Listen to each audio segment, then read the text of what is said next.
راشدین، یہ صحابہ کرام، یہ اشرا مبشرہ سب ہمارے سر کا تاج ہیں اور اس امت کے ایک لحاظ سے رہنما ہے۔ صحابہ کرام کو رہنمائی قرار دیا گیا ہے، وہی ہیں جن سے ہمیں دین ملا ہے، وہی ہیں جن کو اللہ تعالیٰ نے خود خیر امت ہونے کا سرٹیفکیٹ دیا ہے، وہی ہیں جن کے لیے بہت سی بشارتیں قرآن میں بیان ہوئی ہیں۔ انہی کے بارے میں یہ کہا ہے کہ رضی اللہ عنہم ورضوا عنہ، اللہ ان سے راضی ہو گیا، لیکن اس طرح ان کی کوئی ترتیب قائم کرنا یا ان میں سے فلاں افضل اور فلاں مفضول ہے اس کو عقیدہ بنا دینا، میں اس کو ایک غلطی سمجھتا ہوں۔ میرے خیال میں اس سے اجتناب کرنا چاہیے۔ ان موضوعات پر گفتگو میں کوئی حرج نہیں، اور اس میں یہ کہنا کہ فلاں افضل ہے اللہ تعالیٰ کے ہاں اور فلاں مفضول ہے، یہ بھی حدود سے تجاوز ہے۔ ہمیں زیادہ سے زیادہ جو بات کرنی چاہیے وہ یہ ہے کہ ہم کسی کے علم کو خراج تحسین پیش کریں یا کسی کی سیرت کو خراج۔ اہل سنت کے عقائد میں جو چوتھا نقطہ پیش کیا جاتا ہے وہ یہ ہے کہ نبی صلی اللہ علیہ وسلم کے بعد امت میں سب سے بہتر ابو بکر صدیق، پھر سیدنا عمر بن خطاب، پھر عثمان بن عفان اور پھر علی بن ابی طالب رضی اللہ تعالیٰ عنہم ہیں۔ یہی خلفائے راشدین المہدیین ہیں۔ اصرار کیا جاتا ہے اسی ترتیب سے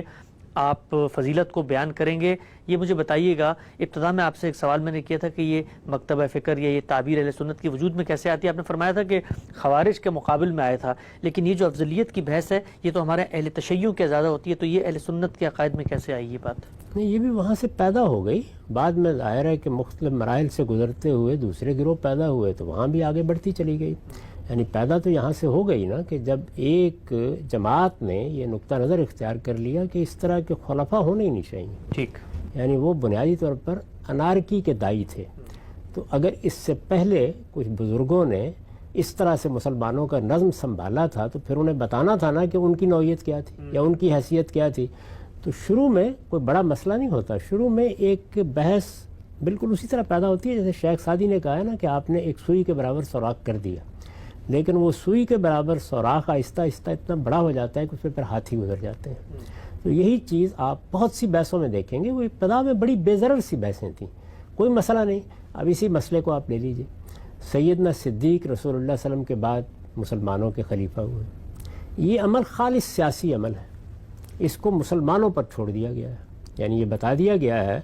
کہ مسلمانوں کا نظم اجتماعی ان کی رائے اور ان کے مشورے پر قائم ہوگا۔ امرہم شورا بینہم، امرہم شورا بینہم کا لازمی تقاضا کیا ہے؟ وہ یہ کہ جس شخص پر مسلمانوں کا اعتماد ہوگا وہ حکمران بن جائے گا۔ مجھے یہ بتائیے کہ اس کا کسی کے افضل یا مفضول ہونے سے کیا تعلق؟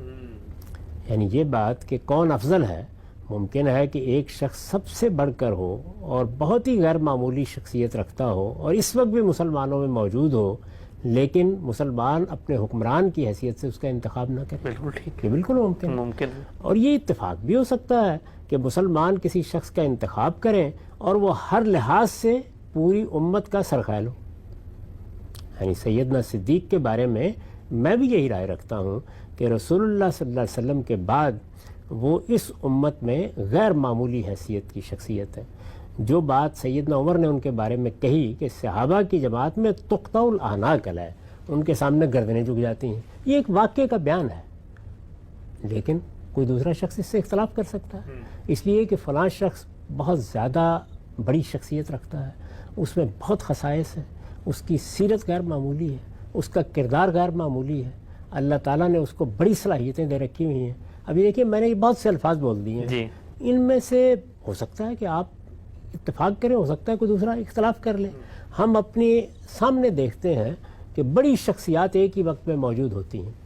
اور لوگوں کے ان کو جاننے، پہچاننے، ان سے تعلق رکھنے میں بڑا تفاوت پیدا ہو جاتا ہے۔ بالکل ایسے ہی۔ میں نے ایک مرتبہ ایک بڑے صاحب علم اور ایک مذہبی رہنما کو توجہ دلائی تھی کہ ایک وقت ایسا تھا کہ جس میں شبلی بھی تھے، حالی بھی تھے، ابوالکلام بھی تھے، امام حمید الدین فراہی بھی تھے، علامہ انور شاہ کاشمیری بھی تھے، احمد رضا خان بریلوی بھی تھے اور اقبال بھی تھے، کتنے لوگ تھے جی، لیکن یہ سارے کے سارے لوگ ایک زمانے میں تھے۔ آپ اگر غور کر کے دیکھیں تو ان میں سے کسی کی عظمت کو دوسرے کے مقابل میں رکھ کے دیکھنے کی ضرورت نہیں محسوس کی لوگوں نے، اور لوگوں کا تعلق کس سے زیادہ اور کس سے کم ہوتا ہے اس میں بڑا فرق واقع مزاج ہے، شخصیت ہے، مزاج، شخصیت۔ اسی طرح سے آپ اگر غور کر کے دیکھیں تو کتنے لوگ ہوں گے کہ آپ کو یہ محسوس ہوگا کہ کیا کمال کی شخصیت ہے، ایک دوسرے آدمی کو اس کے اسلوب گفتگو سے مطابقت پیدا نہیں ہو سکے گی، مناسبت ہی پیدا نہیں ہو سکے گی۔ تو انسانوں کے مابین یہ تباین اور اختلاف اللہ تعالیٰ نے رکھا ہے، یہ طباع کا اختلاف ہے، مزاج کا اختلاف ہے، استاد طبع کا اختلاف ہے، سوچنے کے طریقوں کا اختلاف ہے، علم اور اس کے پس منظر کا اختلاف ہے، تہذیبی تربیت کا اختلاف ہے، ثقافتی پس منظر کا اختلاف ہے۔ 10 چیزیں ہیں جو مل کر انسان کے ہاں حسن و قبح کے اطلاقی تصورات پیدا کرتی ہے۔ یعنی حسن و قبح کا ایک تو وہ پہلو ہے جس کا تعلق ہمارے اندر ودیعت علم سے ہے، لیکن اطلاقی لحاظ سے ان میں بڑا اختلاف پیدا ہو جاتا ہے۔ یہ حقیقت ہے کہ آپ ایک گھر کو سجاتے اور بناتے ہیں، آپ مجھے لے جائیں تو ہو سکتا ہے کہ میری اس کے ساتھ بالکل مناسبت نہ ہو، درا حالے کہ سجانے اور بنانے والے نے اپنا سارا ہنر اس میں صرف کر دیا ہو، اور ایک کسی دوسرے آدمی کے لیے وہ کمال کا آرٹ ہو، کمال کا فن ہو، اور وہ یہ کہے کہ یہ تو شاہکار ہے، یہ کہہ سکتا ہے نا۔ تو بالکل اسی طرح کا معاملہ شخصیات کے بارے میں بھی ہوتا ہے۔ اس لیے اس کو ہم عقیدہ کیسے بنا سکتے ہیں؟ کوئی وجہ ہی نہیں ہے اس کی عقیدہ بنانے کی۔ یعنی عقیدہ بنانے کے بارے میں تو میں پہلے ہی عرض کر چکا کہ اس لفظی کو استعمال نہیں کرنا چاہیے، لیکن اس میں کوئی حرج کی بات نہیں ہے کہ میں سیدنا صدیق کے بارے میں ایک رائے رکھتا ہوں، آپ ایک دوسری رائے رکھتے ہیں۔ یعنی دین سے متعلق بحث نہیں، یہ اصل میں دین سے متعلق بحث نہیں ہے۔ اسی طرح جو فضائل کی روایات ہوتی ہیں، ظاہر ہے کہ رسالت میں آپ صلی اللہ علیہ وسلم نے اپنے صحابہ میں سے کسی کے بارے میں کچھ فرمایا ہے یا کسی کی فضیلت بیان کی ہے، اس کا تعلق آخرت سے ہے۔ یعنی آخرت میں ان کے لیے کیا درجات ہوں گے، کیا بلندی ان کو حاصل ہوگی، اللہ تعالیٰ کیا مقام عطا فرمائے گا، یہ اس کا بیان ہے۔ اس کا ہماری دنیا سے کوئی تعلق نہیں۔ دنیا میں شخصیات کے ساتھ صرف 2 ہی تعلقات پیدا ہوتے ہیں، ایک یہ کہ ہم ان کے علم سے فائدہ اٹھائیں، دوسرے یہ کہ ان کی سیرت اور کردار ہمارے لیے نمونہ بنے۔ سیرت اور کردار وہ چیز ہے کہ جس کی ہمیں دنیا میں ضرورت ہے۔ یعنی میں اعلیٰ سیرت کے ساتھ جینے کی تمنا کروں گا، میں اپنے بچوں کو بتاؤں گا کہ تمہاری سیرت اور تمہارے اخلاق میں بلندی ہونی چاہیے، اور سیرت اور اخلاق میں بلندی اپنے زمانے میں بھی بڑے لوگوں کی صحبت سے پیدا ہوتی ہے، اور ماضی میں بھی آپ بڑے لوگوں کو پڑھتے ہیں، ان کے سوانح کا مطالعہ کرتے ہیں، تو اس سے آپ کے سامنے سیرت اور کردار کے مثالی نمونے رہتے ہیں۔ وہ مثالی نمونے آپ کے ذہن میں ایک جگہ بنا لیتے ہیں، اور آپ جس وقت کوئی مسئلہ پیش آتا ہے اور اس میں کوئی رائے قائم کرتے ہیں یا کوئی کام کرتے ہیں تو وہ نمونے آپ کے سامنے رہتے ہیں۔ تو سیرت اور کردار بھی اپنے آپ کو اعلیٰ سیرت کی طرف آگے بڑھانے کے لیے بہت ضروری ہے کہ ہمارے پیش نظر رہے۔ سیدنا صدیق کی سیرت کیا تھی، سیدنا علی کی سیرت کیا تھی، فلاں صحابی کی کیا سیرت تھی، صحابہ کرام بحیثیت مجموعی دین کے بارے میں کس طرح سوچتے تھے، کیا رویہ رکھتے تھے، اللہ کی کتاب کے بارے میں ان کا کیا رویہ تھا۔ یہ سیرت اخلاق کے معاملات ہیں۔ وہ لوگوں کے ساتھ تعلق میں کن چیزوں کا لحاظ رکھتے تھے، بیویوں کے ساتھ کیا معاملہ تھا، دوستوں کے ساتھ کیا معاملہ تھا۔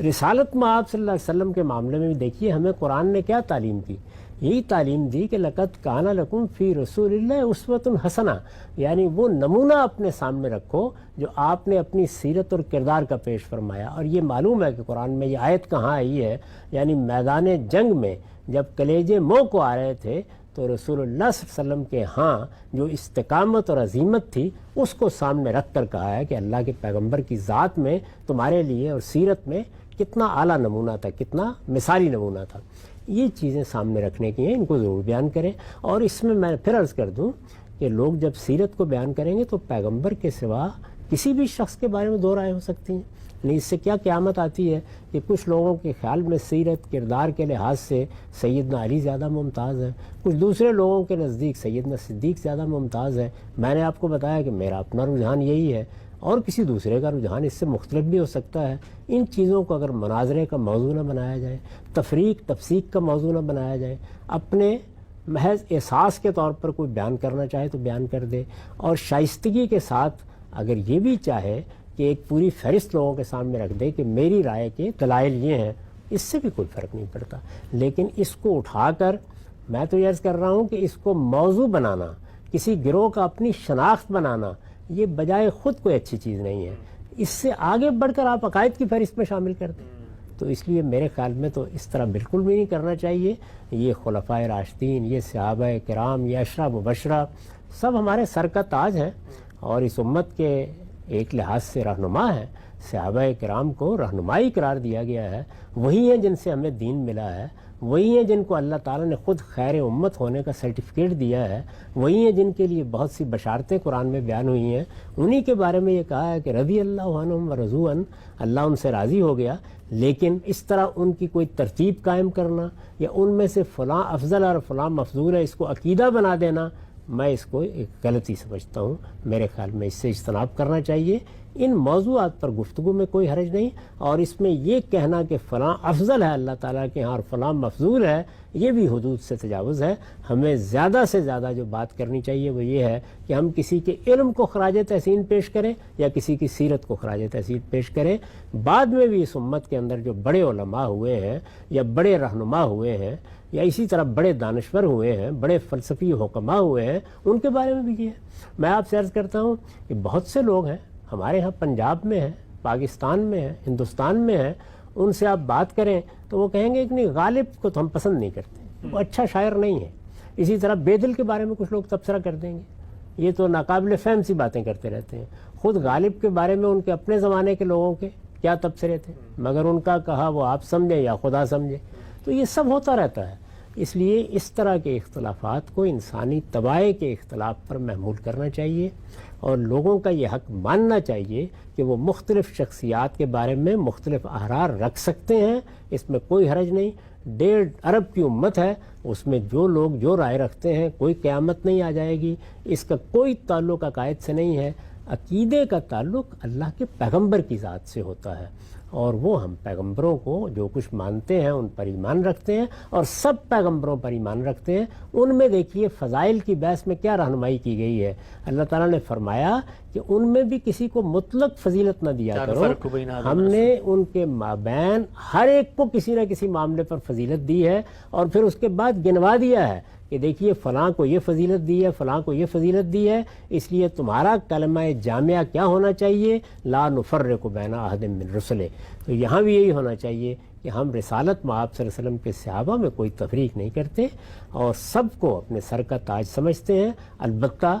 میرا زاویہ نظر یہ ہے کہ میں یہ سمجھتا ہوں کہ ہمارے لیے فلاں شخصیت ایک بہت بڑی شخصیت ہے، یا مجھے اس کی سیرت سے یہ رہنمائی ملی ہے، یا اس کی صحابہ کرام میں یہ حیثیت تھی، یہ علمی گفتگویں ہیں، اور اس میں کوئی حرج کی بات نہیں کہ میرا زاویہ نظر اور آپ کا زاویہ نظر ایک دوسرے سے مختلف۔ اچھا، بڑی شاندار آپ نے اس پہلو کے حوالے سے ایک اصولی گفتگو کی، اور اس سے بڑی روشنی ملتی ہے، ہمارے یہاں بڑی تفریق اور بڑی منافرت کی فضا پیدا کر دی جاتی ہے۔ اسی نقطے پر کنکلوڈنگ ریمارکس ایک پہلو سے میں چاہتا ہوں، وہ یہ کہ اگر کوئی شخص یہ کہے کہ جی مختلف روایتوں میں، مختلف رسول اللہ صلی اللہ علیہ وسلم سے منسوب باتوں میں ہمیں ایسے آثار و شواہد ملتے ہیں کہ جس سے ہم یہ نتیجہ اخذ کرتے ہیں کہ فلاں کو آپ صلی اللہ علیہ وسلم نے افضلیت دی ہے۔ مثلا آپ دیکھیے خود قرآن مجید نے بھی ایک پہلو سے بدر کے شہداء کا رتبہ اور بعد میں جو لوگ ایمان میں داخل ہوئے ان میں کچھ بات کی ہے۔ تو اس کے نتیجے میں کوئی شخص اگر کسی صحابی کے بارے میں رائے قائم کرے کہ جی وہ فلاں سے زیادہ افضل تھے اس لیے کہ روایتوں میں ہے، اور ایک چھوٹا سا نقطہ اور بیان کر دیجیے کہ لوگ آپ کے بارے میں یہ بھی کہتے ہیں کہ آپ یہ جو صحابہ کے بارے میں یہ فضائل کی روایتیں یہ بہت زیادہ نہیں سناتے، اس کی کیا وجہ ہے؟ دیکھیے بات یہ ہے کہ اس طرح کی بات کہنے میں کیا معنی ہے؟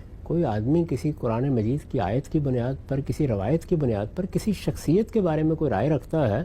ضرور رکھے، لیکن اس میں فیصلہ کن حیثیت کس چیز کو حاصل ہوگی؟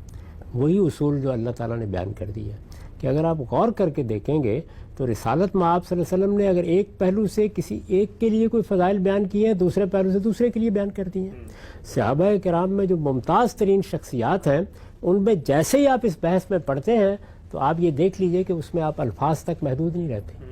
اتنی بات تک محدود نہیں رہتے، اس کے بعد پھر کھینچا تانی شروع ہو جاتی ہے، اور نتیجہ اس کا یہ نکلتا ہے کہ تفریق اور تفسیق کی بنیاد رکھ دیتے ہیں۔ صحیح رویہ وہی ہے کہ یہ سارے اللہ کے پیغمبر کے ساتھی ہیں، یہ سب کے سب جلیل القدر لوگ ہیں، ان میں سے ایک ایک ہمارے لیے سر کا تاج ہے اور اسے رہنا چاہیے۔ بحیثیت مجموعی یہ پوری جماعت خیر امت تھی، اس کو اللہ تعالیٰ نے شہادت کے منصب پر فائز کیا ہے، انہی سے ہم کو دین ملا ہے۔ یہ دیکھیے سب اجمالی باتیں ہیں، یہ قرآن میں بیان ہوئی ہیں، یہ ہم نے بیان کر دی۔ اب کسی شخصیت کے معاملے میں فضائل کی کچھ روایتوں کی بنیاد پر یا قرآن کی کچھ آیات کی بنیاد پر میں نے ایک رائے قائم کر لی، آپ نے ایک دوسری رائے قائم کر لی، کوئی حرج نہیں، آپ اپنی رائے بھی بیان کر دیجئے، لیکن اس کو دوسروں کے اوپر طعن و تشنیع کا موضوع نہ بنائیے۔ یہ وہ چیز ہے جس میں اختلافات کو دور کیا ہی نہیں جا سکتا۔ میں یہ کہتا ہوں موجودہ زمانے میں نہیں کر سکتے، کیونکہ طبائع کا اختلاف، شخصیات سے مناسبت کا اختلاف، یہ اللہ تعالیٰ نے خود ہمارے اندر ودیت کر دیا ہے، اور جو چیز اللہ تعالیٰ پیدا کر دیتے ہیں وہ انسان کی فطرت کا تقاضا ہوتا ہے، اور فطرت کے خلاف نہ کوئی نظریہ کبھی کام آتا ہے اور نہ کوئی علم کبھی اپنی جگہ پر